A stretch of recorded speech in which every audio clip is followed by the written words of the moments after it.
Hi guys, just a quick reprise video really here. So this is the FP10000Q amplifier I was repairing. This is the board, or rather the one underneath this is the one which had the misbalanced output. Okay, so I've got it plugged in, it's actually on at the moment. You may hear the fans. I've put my limiter to direct mains, and we can see it's sitting here out of protect. It's been on for about 5 minutes now. I can't easily see the boards underneath. What I did during that video, as well as repairing it, a little resistor, I actually swapped all the power devices. So this board is actually the one that was good, but it now has all the power devices from the one that blew up twice. Okay, I'm just going to cross there with a thermal camera if you can see it clearly. Don't see anything hot. I get the reflections from the heat sinks. I'll just go across onto the other one. You can see it looks the same. We have something that gets warm down here. It's about 42 degrees. We have the same on this one, about 42 degrees. Oh, yeah, 40. There's something down here that's 50 degrees. Look at the other board, same place.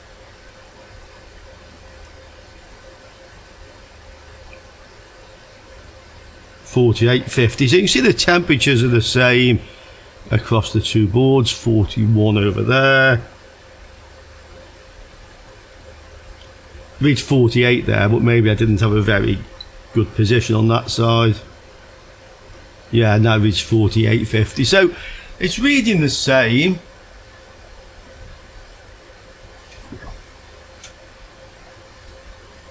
Everything looks okay, so we'll put some audio in and just make sure this amplifier is actually working.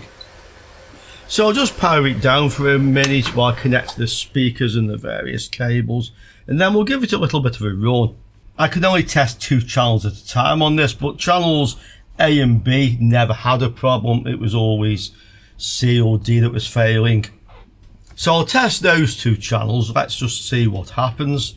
That's certainly the one I was working on and the good one I took off the amplifier.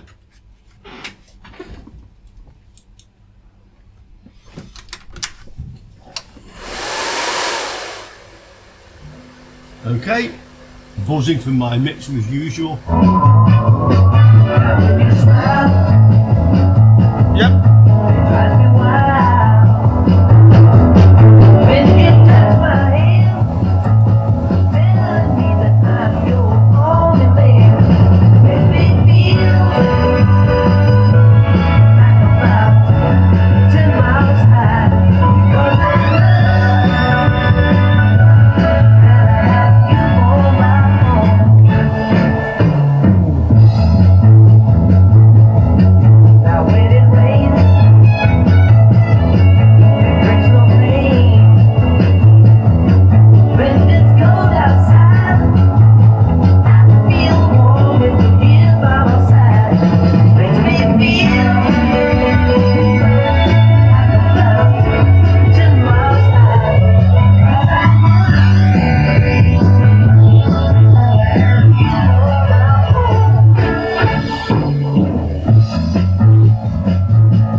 Okay, so I can't really test this amplifier properly here in the workshop.